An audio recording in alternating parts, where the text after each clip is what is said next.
guys, it's me, Amy, from 3D Lash and Brow and Aspire with Amy, and I'm super excited today because I have an amazing guest on my podcast and YouTube. Her name is Frankesha, and she is the owner of Bpolished Beauty Supply here in Addison, Texas, and she's going to be sharing a little bit about her journey, giving some tips on entrepreneurship, and y'all, she keeps it real, so 100. Let's start with her. How are you? I'm doing good. Thank you so much for having me. Yes. But I'm doing great today. Yes, thank you for coming and taking the time. I know you're a busy woman, so this is a blessing. For those who may not know your journey, I know you're a TikTok and Instagram sensation, but for those who do not know you, could you share who you are and what is Bpolished Beauty Supply? Yes, so my name, as she mentioned, is Frankesha Watkins. I go by Keisha. I am the founder and the owner of Bpolished Beauty Supply, a Black-owned beauty supply brand here in the DFW Metroplex. We started our journey in Arlington, Texas in 2019, and now we are only located in Addison, Texas. So we've been in the industry for about 6 years now. In our location, we just celebrated 3 years in Addison, and we also have e-commerce, so we ship across the United States. Wow. So for those who might be just Googling you right now, what's the website? So bpolishedbeautysupply.com, and that is the name on all platforms, BPOLISHED beautysupply.com. So yeah, awesome. Find us on Instagram, TikTok, Facebook, Threads, Twitter. We gotta have all of them. Yes.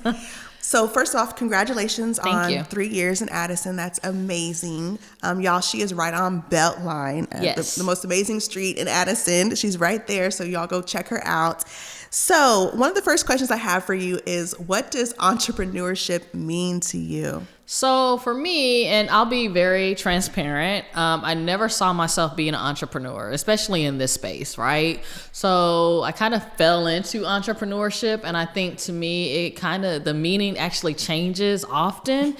But ultimately, it just means having the freedom to do what you're passionate about. So I have always been passionate about hair care. My mom always took really good care of my hair.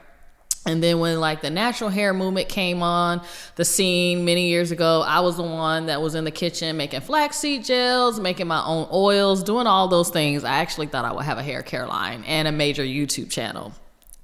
I guess God had different plans.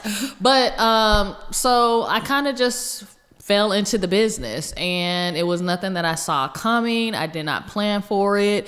Had no background in retail at all. My background is human resources. I've been in HR for going over 15 years now, so that's my professional career.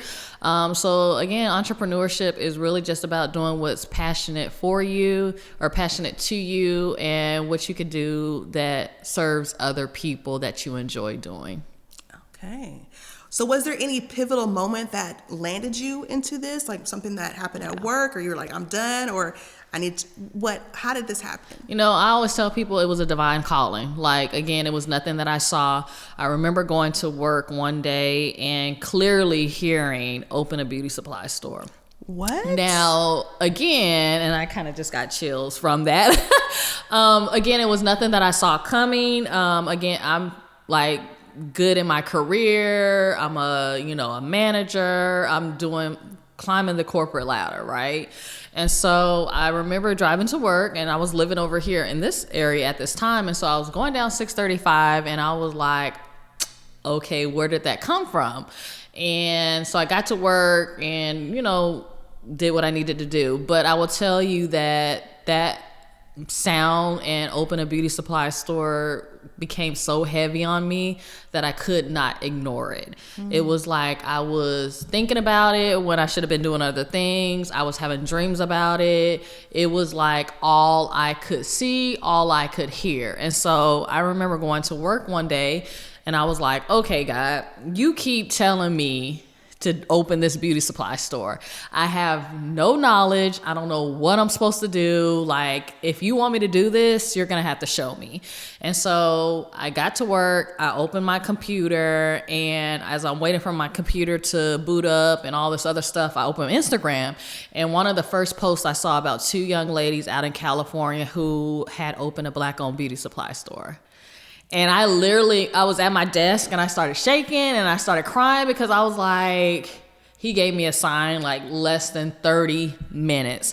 And so from there, I just started doing research. And from the time that God put it on my heart to open Bpolished to the time that I opened my first location was almost exactly a year. Wow. With no background in the industry at all. Wow. That is amazing. I love that you said basically you asked for a sign and he showed through. Look, I see you tearing up. Tell me what you're experiencing. What are you thinking? I know you said you goosebumps. Because, like, there's times where you get into this business and, like, I've been in the business for 6 years. I've had 2 stores that I've had to, like, close. And every time that I think about getting out of the business, talking about it reminds me like, okay, times might get hard, stores might close, sales might be slow 1 month or whatever the case might be, but God gave you this dream for a reason. And although I don't see the fruition of everything that I know he has planned for me right now, it just reminds me like this was not something that I just thought up and conjured up and just like, you know what, I see somebody else doing this, like I'm gonna go do it too. Like this was a divine calling for me, and I need to keep that in the forefront of my head while I'm on this journey. So it kind of makes me tear up because like, yeah, you're remembering. I'm like reminding myself right now at this moment like why I'm here. So yeah. Glory to God. And for a lot of you aspiring entrepreneurs who, have a divine calling or heard a message from him and it doesn't go away, that's how I really think that it's from God, is it doesn't go away. It keeps revealing itself to you. I think there's a difference between a dream and a vision. And when God gives you a vision, it presents itself over and over. So if you have a desire to do something and it's not going away, you need to follow those steps. Absolutely. And not even just follow those steps, like get some experience. A lot of people don't know that when I started this journey, I went and got a job at Sally Beauty, a part-time job. So I went and got a job at Sally Beauty, and I was working there with 30 hours a week on top of my 40-hour work week with my corporate job to get experience. Because again, I was like, let me just make sure, sometimes you need double confirmation, triple confirmation. And I got my confirmation while I was there at, Sally Beauty. I was one of their top salesperson. I would have customers that came just to see me to help them.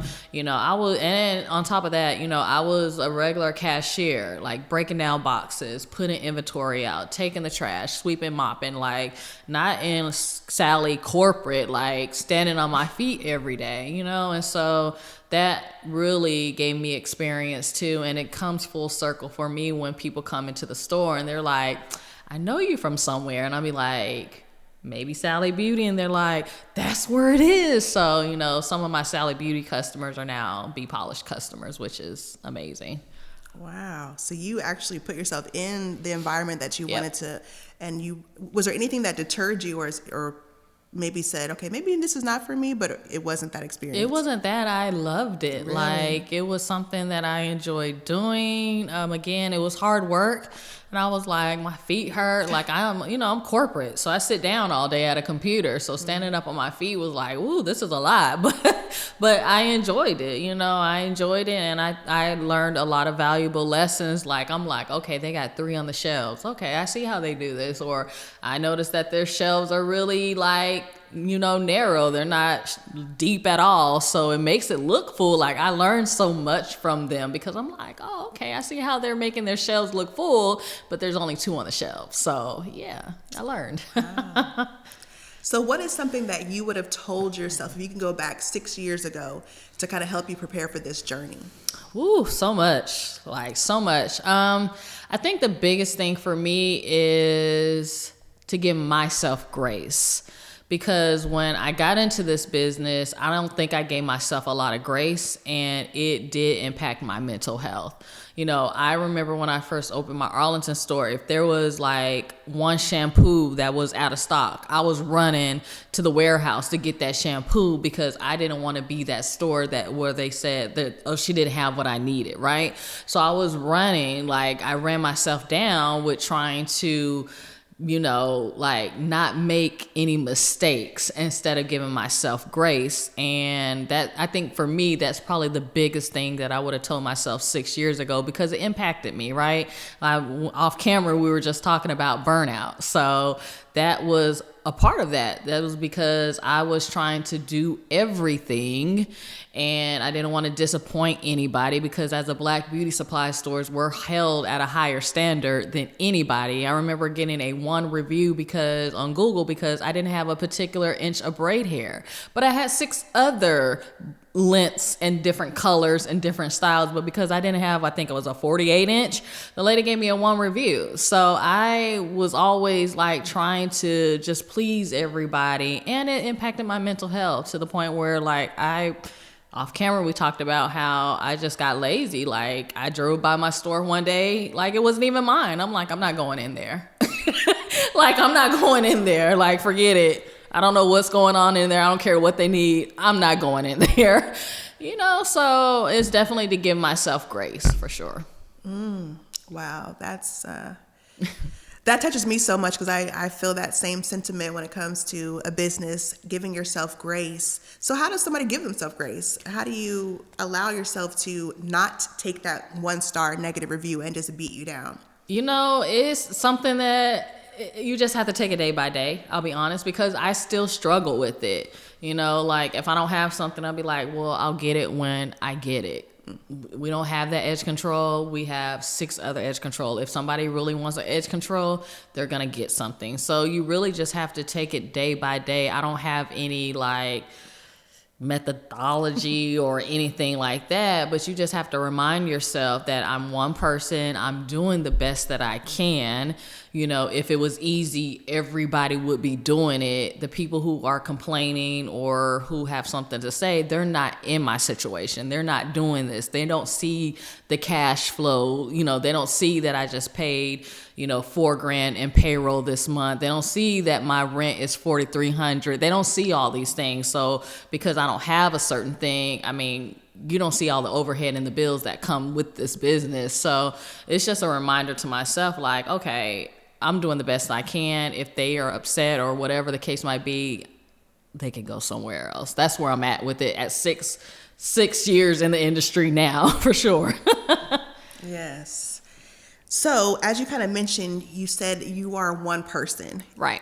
When you are an entrepreneur, there's a difference between self-employed and now becoming an employer. Mm-hmm. So share some of the experiences you've had as now being an employer and hiring people. Yeah, so my background is HR, and I was naive in the fact that because my background is HR and I'm used to hiring and firing and discipline, that it would be like a walk in the park for me in my own business. I struggle with it, to be honest. Like, I don't know why. Like, I can in corporate, I'm like, oh yeah, let me write you up. But when it comes to writing my own employees up, I'm like, no, I'm just gonna wait. So, it's the weirdest thing. But what I've learned in this business is, like, when you're relying on other people, you just have to roll with the punches. There's been times where I have not been available to go to the store and someone's called out. So guess what? We've been closed. Or I'm like, we're closed for 2 hours. I'm on my way over there to open the store up. And it's just one of those things. It's like, people are going to people. It's the truth. Like, not everybody sees your vision and your dream. And honestly, everyone's like, you need to have people around you who sees your vision and your dream.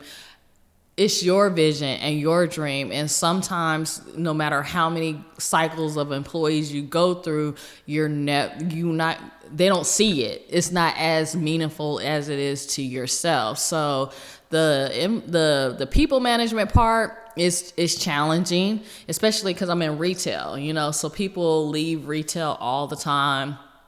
And, they're like, okay, I'm going to go do something else, because retail is not like a real career for some people. It's something that just, they need money, and I'm going to do this as long as I need to do it, and then I'm going to go find something else. So that has started to kind of resonate with me and settle me when people decide to leave. I don't ask them why. I'm like, okay, when's your last day? And I just go post a new position on Indeed and start interviewing, because at this point in the journey, I kind of realized, like, people are gonna people, and if they gotta go somewhere else to do, whatever they need to do for themselves, that's what they need to do. So did you take it personally in the beginning? I did. Because I mean, like, why would you want to leave me? Like, I'm a good boss. You know, I know I pay decent. I know I pay more than some of these other beauty supply stores because I've been told. But I did take it personal in the beginning. But now I'm just like, okay, you know, when's your last day? You know, thank you for your time. If you need anything, you know, let me know. And, you know, hire somebody new. Wow. Yeah. Keep it moving. Yeah. I was talking on one of my other podcasts that it's kind of like a basketball team. You're going to be trading people. Not every team is going to take you to the championship. So you have to be flexible and realize that people have their own agenda, their own lives, and it might not align with yours. So I did take it personally in the beginning. But as you said, now 5 years into my business, I'm getting better at it, but it's never easy. Right. So anybody who's hiring or going through staffing challenges, please know that it's never easy. No, it's very hard. Yeah, very hard. Very hard. Woof. Okay. So what are some things that you actually get to do to enjoy life? You know, sometimes entrepreneurship consumes everything. Yeah. So how do you separate a little bit and enjoy Keisha's time? So I've gotten back to traveling. Anybody who followed me before I opened the store, that was my thing. Like, I was going somewhere, taking 10-day trips, you know, going to Africa. That was my thing. And so in the last couple of years, I made sure to start putting that back into my life, because you're right. When I opened the business, I wasn't going to any family events because I was scared I was going to have a call out and I would have to be closed. I wasn't traveling. I wasn't doing anything. I was just like on standby, like if something happens, you know. And so now I'm just like, okay, I'm booking this trip. If we have to modify the hours because I'm short staffed, or someone calls out and I'm out of the country, we're just gonna be closed. So traveling is a big thing for me. I've always loved it before the store. I have a fur baby now, and she is my everything. And so spending time with her, taking her to the park, walks and stuff like that, that all brings me a great amount of joy. And just, you know, enjoying nice sunny days. You know, I'm a very simple person. I find joy in just everyday things. You know, I don't have to be at the Monarch having dinner.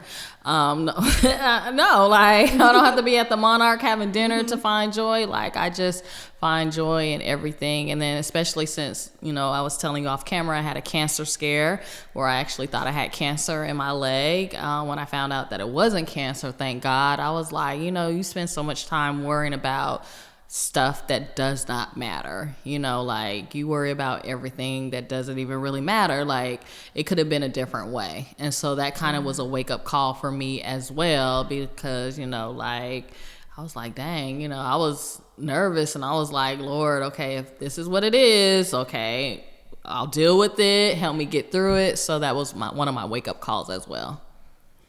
Yeah, it puts things into perspective when you have health issues. So. Yeah. I love that. I love that you said you're taking time for yourself this year and just doing Keisha a little bit more. Entrepreneurship can be heavy. Very. I've heard you mention God a few times during this podcast. How has, you know, having faith and spiritualism affected your entrepreneurship journey? It's the only thing that I feel like has really kept me sane. Because with everything that has happened, closing stores, having a bad breakup, you know, I moved in with a girlfriend for, you know, almost a year, you know, because I had nothing. I had to start all over after I moved out the house, you know, like I had a lot, like these last 6 years have been trying. And I honestly feel like it's the only thing that has kept me sane. And he's, you know, sent me reminders like, I got you, don't worry about it. And, you know, I'm going to take care of you. And so it's definitely the foundation of everything for me and my faith, and, you know, like just constant reminders like, okay, it doesn't look positive now, but I know God has me and he's going to keep me. He's going to be my provider. He's going to sustain me. He's going to give me everything I need. So it's a huge part of my entrepreneur journey. Wow.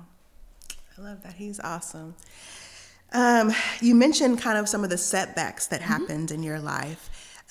Including closing a store. Yeah. How was that, and how did you decide, okay, I'm going to keep going? Yeah, I've actually closed 2 stores. So I had one in Mesquite too, in Arlington. It's hurtful, and people think just that you only grieve people when it's not the case. You can grieve experiences, you grieve businesses, and I had needed to take some time to grieve.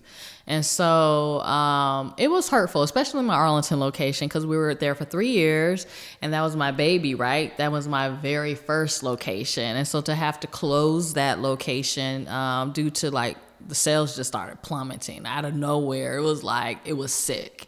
And I'm like, what is happening? And it wasn't customer service. It wasn't products, because we were actually adding more inventory. Like, it just started to plummet out of nowhere, and nothing I could do at that time was turning it around. And that's also when I was having my cancer scare, and was going to be out for a while. So it definitely is hurtful because you put so much time and effort. And I remember walking the streets in the Arlington area, handing out flyers at the Walmart, handing out flyers, going to the restaurants, handing out flyers, doing all of these things to like give brand awareness, and nothing works. So it definitely is painful. And to be 100% transparent, I still have not been able to go back to the Arlington location since I closed it. Like, it's just one of those things. But I do know I need to go ahead and face it and 100% grieve it and, be done with it. But when I closed it and moved everything out and stuff like that, I had actually somebody to go move the rest of the stuff out for me. Like, I have not been back to the location. Like, I just can't go look at it right now. So it's painful, and it's definitely a setback. But I will say that even though we've closed location, the brand has still grown. And so in Addison, we're continuing to grow. Our online presence is continuing to grow. So it kind of weighs it out, but still it is painful when you close locations. Yeah. But you were able to persevere through that pain and still open Addison. And how? For somebody who maybe is listening who maybe had to close a business or thinking that they should just be done, how did you push through that? Yeah, so I had Addison before we closed Arlington. Okay. So it was we had both stores going for about a year. And it's interesting because a lot of my customer base was always in North Dallas. And so I kind of wonder, were people no longer traveling to Arlington and they were just coming to the Addison store? And so we had both locations for a while. And, the Addison store, I feel like it was just perfect timing. And because I woke up literally one day, it was just like, okay, I think I want to open a second store. It wasn't like I had been looking at locations or anybody said it's time to come to North Dallas. It was just like I woke up one morning and be like, I think I want to open a second store. And I text my realtor. I was like, can you help me look at some locations in Addison? And it kind of just went off from there. One of the things when we were talking off camera, you mentioned about how you were looking for a space and people said no to you at first. How did you handle that kind of rejection, and what made you say, okay, let me keep going? Yeah, so initially my first location, I wanted to be over here in the Addison area, and nobody would respond to my emails or anything about the locations. And so I just pivoted, and that's how I ended up in Arlington. But yeah, it was kind of like, dang, I don't want to be over in Arlington right now, but I do think that me being in Arlington was the path that I needed to go, because if I would have opened Addison first, it probably wouldn't be as successful as it is now, for a variety of reasons. And so sometimes when one thing is not working, but God has called you to do it, you just have to pivot for a point of time, and it'll come full circle for sure. And that's what happened with the Addison store. Okay. So one of the things we also mentioned, a lot of people think, okay, I want to open a second location or a third location. And we mentioned how you think it'd be easier because we kind of already had that first time experience, but we both mentioned that it's actually harder. Right. Could you elaborate on that? Yeah. So the expectation, I think, excuse me. So what makes it hard in this particular industry? So my Arlington store was 100% fully stocked, right? And being in the Black beauty supply space, excuse me, it is expensive. And so the hardest part was like getting that product based up. Excuse me. I don't know. I need it. Yeah, let me get some water.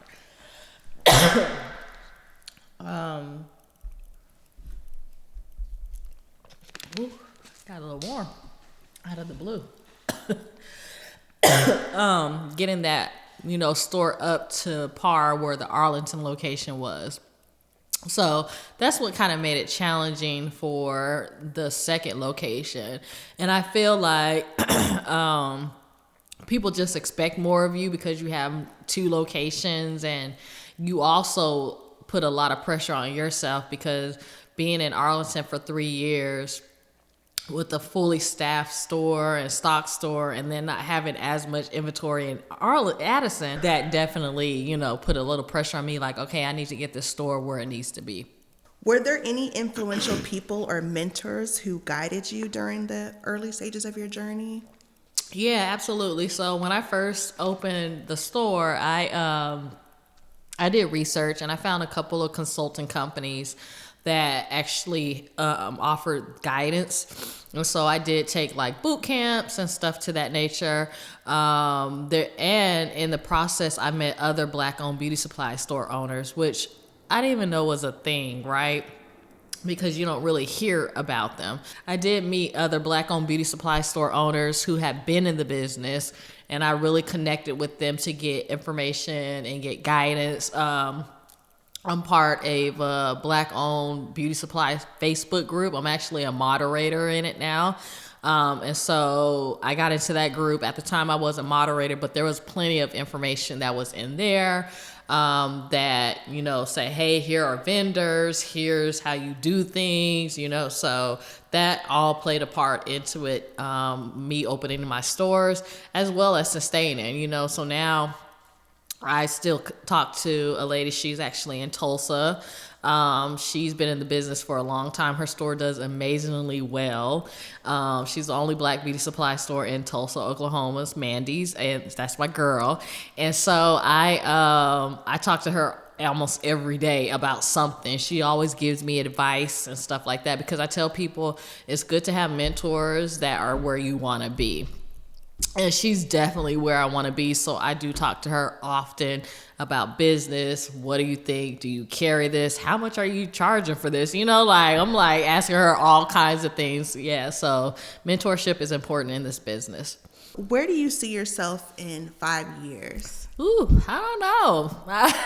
Hopefully at a beach house in Turks and Caicos. No, I'm joking. No, but for real. Yes. I go back and forth. So a part of me is just like, do I want to get out of the industry? Do I just want to mentor, permanently in the next 5 years? But I will be honest, like, even in the hard times, I cannot see there not being a Bpolished. Like, it's your baby. It's my baby. It's my brand, And so I do see me, at least with the Addison store still. Will we have more locations here in the Metroplex? I don't know. Like, people ask me, can you come out here? Can you come? And I'm like, because I've had 2 stores that I've had to close. So I definitely see us still being in Addison. Whether we'll be at other locations in the Metroplex, I can't say. But yeah, we'll be around for sure. Awesome. Well, I hope so. You're doing great. Thank you. You mentioned mentorship. Could you talk about, I know people probably hit you up all the time, like, how can I open up my own store? What advice or products or... Yeah. So definitely, anytime anybody hits me up about mentorship, one of the first questions I ask them is why? Like, why do you want to get into this business? And it's not for me to be me, because I'm 100% transparent. Because I tell people it takes a lot of money. It takes a lot of time. There are no guarantees that it might work out. And I use my own life as an example, because I've closed 2 stores because of low foot traffic and poor sales. So I always ask them why. But if they give me the right answer, it's because, like, I know this is what God wants me to do. and they've got the confirmation, then we'll have conversations. But mentorship is very important in this business because it will give you a leg up. And so, I mentor. I've helped 5 ladies open stores across the U.S. Wow. I've had an ebook out there for almost 3 years now, and we're going to be launching our digital course in the next couple of weeks, hopefully. So it's definitely information out there. The thing is, you just got to make sure you get the right information, because there's also a lot of scammers out here that will say, yes, I can do this for you, and then they take your money and then it doesn't work out. And I always tell people too, it's kind of easy to get open, especially here in the Metroplex, because we have a wholesale district where you can get anything you need. You can get wigs, you can get products. All you have to do is get a building and you can open, with the right knowledge. But the challenging part is staying open. And that's really where mentorship comes in place, because for me, when I mentor, I tell people, this is the mistakes I made. We're not going to do this with you, right? And so I have my mentees that are doing really, really well, because I've kind of taught them, like, don't do this, do this, just by my own mistakes that I've made, and the money that I've lost and all those things. So definitely, if anybody's interested in getting this business, get a mentor. I'm a great mentor, but there are others out there. But make sure you're doing your research about the results that they given, their current store owners, how they're doing, and all of those things before you choose one.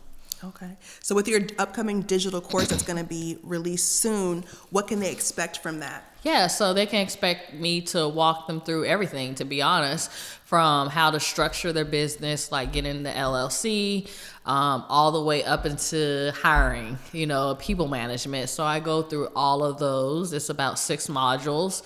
It talks about funding. It talks about store setup. It talks about cost of owning a beauty supply store, because I think sometimes people just think about products and inventory and a building when they're not thinking about signage. Like a nice sign, like my signage outside cost me $3,200.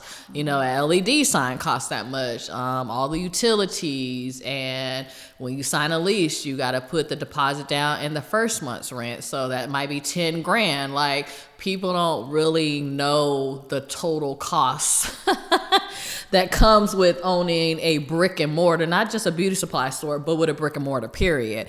And so I go through all of that. I go through all of the unknown costs that people are like, dang, I didn't even think about that. I didn't think about the cost of bags every month. I didn't think about all of that. So I go through all of that, people management, how to find fixtures, how to do a store setup, pretty much everything that they need to get started. Awesome. Well, thank you so much for your time today. You've been a blessing to me and so many other entrepreneurs who are looking up to you and wanting to open up a beauty supply store. Once again, could you tell everybody how they can find you or reach out to you for mentorship? Yes, so Bpolished Beauty Supply. We're on all social platforms. Our website is www.bpolishedbeautysupply.com. We're located here in Addison, Texas. The address is 4135 Beltline Road, Suite 110, Addison, Texas. We're open 7 days a week. And if you're interested in mentorship, you can always email the business page to info@bpolishedbeautysupply.com, and someone will reach out to you within 24 hours. So, yeah. All right. Thank you so much. You're welcome.